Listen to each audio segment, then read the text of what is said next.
আসসালামু আলাইকুম, সবাইকে স্বাগতম জানাচ্ছি মৌমাছি রান্নাঘরে। আমার আজকের রেসিপি চিকেন বিরিয়ানি।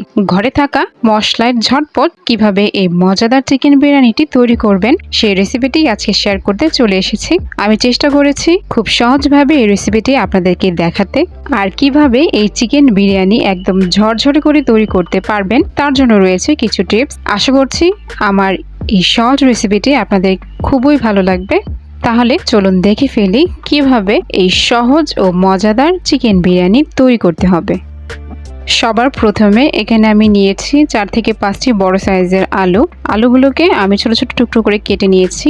এর মাঝে আমি কিছুটা জর্দা রং আর লবণ দিয়ে খুব ভালো করে মেখে নিচ্ছি। এবার আমি একটি প্যানে পরিমাণ মতো তেল দিয়ে নিচ্ছি। তেলটা গরম হয়ে যাওয়ার পর এখানে আমি দিয়ে দিচ্ছি আলুগুলোকে। আমি খুব ভালো করে ভেজে নেব যাতে ভেতর পর্যন্ত রান্না হয়, কারণ আমি মাংসের সাথে আলুগুলোকে আর রান্না করব না, এজন্য খুবই ভালো করে ভেজে নেব। আর ভেজে নেওয়ার পর আমি উঠিয়ে রাখছি।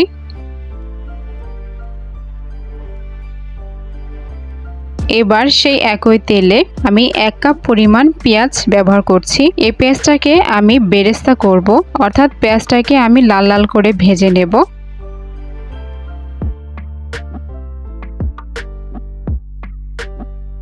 এখান থেকে অর্ধেকটা পরিমাণ পেঁয়াজ আমি উঠিয়ে রাখবো পরবর্তীতে ব্যবহার করার জন্য, আর বাকি অর্ধেকটা আমি এই রান্নায় ব্যবহার করব।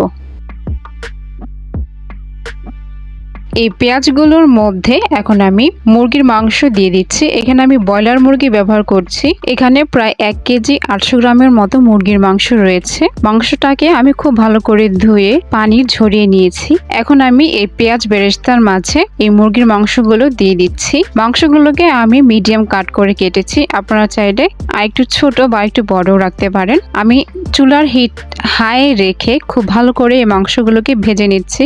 যারা ব্রয়লার মুরগির মাংস পছন্দ করেন না তারা যদি এইভাবে রান্না করে খান তাহলে কিন্তু খুবই ভালো লাগবে। তো আমি মাংসগুলোকে এই পেঁয়াজ বেরেস্তার সাথে খুব ভালো করে ভেজে নিয়েছি।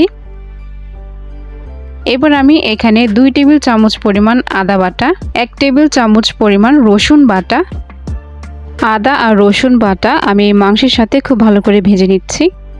দিয়ে দিচ্ছি 2টো বড় সাইজের দারচিনি, 6 থেকে 7টা এলাচ, তেজপাতা, সবকিছু দিয়ে আমি খুব ভালো করে ভেজে নিচ্ছি। আর আমার চুলার আঁচটা কিন্তু এখনো হাই হিটেই রয়েছে, আর হাই হিটেই এই মুরগিটাকে আমি এই মশলার সাথে ভেজে নিচ্ছি। এবার আমি এখানে শুকনো মশলা দিচ্ছি। এখানে আমি প্রায় 1.5 চা চামচের মতো মরিচের গুঁড়া, 1 চা চামচ ধনিয়ার গুঁড়া ব্যবহার করেছি। এবার এই মশলাগুলোর সাথে খুব ভালো করে মিশিয়ে নিচ্ছি। এখন আমি এখানে দিয়ে দিচ্ছি বাদাম বাটা, কাজু বাদাম আর কাঠবাদাম ব্যবহার করেছি। আপনারা যদি চান তাহলে চীনা বাদামও ব্যবহার করতে পারেন। আমি মোট 2 টেবিল চামচ পরিমাণ বাদাম বাটা এখানে ব্যবহার করেছি। আর সবার শেষে এখানে আমি 1/2 চা চামচের মতো জিরা বাটা ব্যবহার করেছি। এখানে আমি ব্যবহার করছি প্রায় 1/2 কাপের মতো টমেটো পিউরি। আপনাদের কাছে যদি টমেটো পিউরি না থাকে তাহলে না দিলেও চলবে। এবার আমি স্বাদমতো লবণ দিয়ে দিচ্ছি। আর সবার শেষে এখানে আমি ব্যবহার করেছি প্রায় 1 চা চামচের মতো গরম মশলার গুঁড়া। আর এটা কিন্তু অবশ্যই ব্যবহার করতে হবে, কারণ আমি কোনো প্রকার জয়ফল বা জয়ত্রী এতে ব্যবহার করিনি, এজন্য গরম মশলার গুঁড়াটা ব্যবহার করেছি। দোকানে কিনতে পাওয়া যায়, খুব সহজে আপনারা এই গরম মশলার গুঁড়োটা কিনতে পারবেন। আমি এখানে রাঁধুনি ব্র্যান্ডেরটা ব্যবহার করেছি। মাংসগুলো এই মশলার সাথে খুব ভালো করে কষিয়ে নিতে হবে। এই পর্যায়ে এখানে আমি প্রায় 1/2 কাপের মতো লিকুইড গরুর দুধ ব্যবহার করছি। আর এই গরুর দুধটা যদি ব্যবহার করেন তাহলে কিন্তু বিরিয়ানির স্বাদটা অনেক গুণ বেড়ে যাবে, কারণ আমি কোনো প্রকার টক দই ব্যবহার করছি না। তো আপনারা টক দইয়ের পরিবর্তে এখানে গরুর দুধ ব্যবহার করতে পারেন। এবার আমি খুব ভালো করে নেড়ে চেড়ে মশলার সাথে মিশিয়ে ঢাকনা দিয়ে ঢেকে রেখে দেব 5 থেকে 7 মিনিটের জন্য রান্না হওয়া পর্যন্ত। তো মাংসটা কিন্তু রান্না হয়ে গিয়েছে। এবার আমি মাংসগুলোকে উঠিয়ে রাখছি।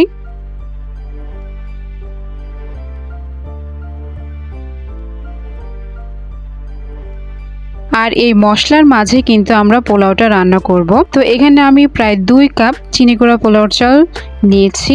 এই চালটাকে আমি খুব ভালো করে ধুয়ে 10 মিনিট পানিতে ভিজিয়ে রেখেছিলাম। এই ভিজিয়ে রাখার জন্য চালটা রান্নার পরে কিছুটা লম্বাটে শেপের দেখা যাবে। আর এভাবে যদি রান্না করেন তাহলে বিরিয়ানি রান্নার পরও কিন্তু দেখতে খুবই ভালো লাগে। এই মশলার সাথে আমি এই পোলাওর চালটাকে 5 থেকে 6 মিনিট খুব ভালো করে ভেজে নেব। চুলার হিট একদম লোতে করে দিয়ে আমি খুব ভালো করে ভেজে নিচ্ছি। এই ভেজে নেওয়ার কারণেই বিরিয়ানি রান্নার পরেও একদম ঝরঝরে হবে। এই জন্য একটু সময় নিয়ে খুব ভালো করে ভেজে নিচ্ছি। আর এখানে আমি স্বাদ মতো লবণ ব্যবহার করছি এই চালের জন্য। চালটা ভাজা হয়ে গিয়েছে, এবার আমি এখানে পানি ব্যবহার করব। তো যেহেতু আমি 2 কাপ পরিমাণ পোলাওর চাল ব্যবহার করেছিলাম, তাই এখানে 4 কাপ পরিমাণ ফুটন্ত গরম পানি ব্যবহার করছি। আর অবশ্যই চেষ্টা করবেন ফুটন্ত গরম পানি ব্যবহার করার জন্য, এতে করে চালটা কিন্তু ঝরঝরে থাকবে। যদি ঠান্ডা পানি ব্যবহার করেন তাহলে কিন্তু সম্ভাবনা থাকে চালটা লেগে যাওয়ার, এজন্য গরম পানি ব্যবহার করবেন। এখানে আমি 5 থেকে 6টা কাঁচামরিচ দিয়ে দিচ্ছি। ঢাকনা দিয়ে রান্না করব যে পর্যন্ত পানিটা শুকিয়ে না যাচ্ছে। এই পর্যায়ে চুলার তাপমাত্রা থাকবে মিডিয়াম হাই হিট। চালের পানি প্রায় শুকিয়ে গিয়েছে। এখন আমি ঢাকনাটা খুলে দিয়ে উপরের চালটা নিচে আর নিচের চালটা উপরে দিয়ে দিচ্ছি, আর উপরটাকে আমি সমান করে দিচ্ছি। এবার আমি আবারও ঢাকনা দিয়ে লো হিটে রান্না করব। লো হিটে আমি 5 থেকে 6 মিনিট খুব ভালো করে রান্না করে নিয়েছি। এবার আমি সামান্য পরিমাণ বাটার এর মাঝে দিয়ে দিচ্ছি। আপনারা চাইলে ঘিও ব্যবহার করতে পারেন, এতে করে পোলাওর স্বাদটা কিন্তু অনেক ভালো আসে। এবার আমি ঢাকনাটা উঠিয়ে এর মাঝে ভাজা আলু আর রান্না করা মাংস দিয়ে দিচ্ছি। এবার সবকিছু খুব ভালো করে মিশিয়ে নিচ্ছি।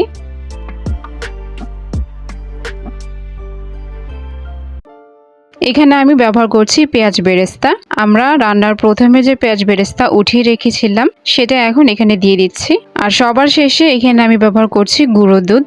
এই গুঁড়ো দুধটা ব্যবহার করলে বিরিয়ানির স্বাদটা কিন্তু অনেক ভালো আসে, তো চেষ্টা করবেন ব্যবহার করার জন্য।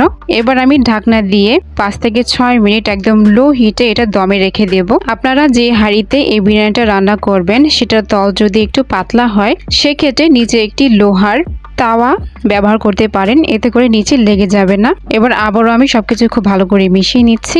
আমার এই মজাদার চিকেন বিরিয়ানি কিন্তু তৈরি হয়ে গিয়েছে, তো আমি সার্ভ করে নিচ্ছি। আপনারা দেখতেই পাচ্ছেন যে ঘরে থাকা অল্প কিছু মশলায় খুব সহজেই এই মজাদার চিকেন বিরিয়ানিটি আজকে আমি তৈরি করেছি। আশা করছি আপনারা যদি এই রেসিপিটি ফলো করেন তাহলে আপনারাও খুব সহজেই এই মজাদার চিকেন বিরিয়ানি তৈরি করতে পারবেন। এই চিকেন বিরিয়ানিটা ঠিক কতটা ঝরঝরে হয়েছে আপনারা তো দেখেই বুঝতে পারছেন। আমার এই রেসিপিগুলো যদি আপনাদের ভালো লেগে থাকে তাহলে প্লিজ আমার চ্যানেলটি সাবস্ক্রাইব করে দেবেন, আর ফ্রেন্ডস অ্যান্ড ফ্যামিলির সাথে শেয়ার করবেন। যদি কোনো প্রকার কোনো কিছু জানার থাকে তাহলে কমেন্ট বক্সে জানিয়ে দিবেন।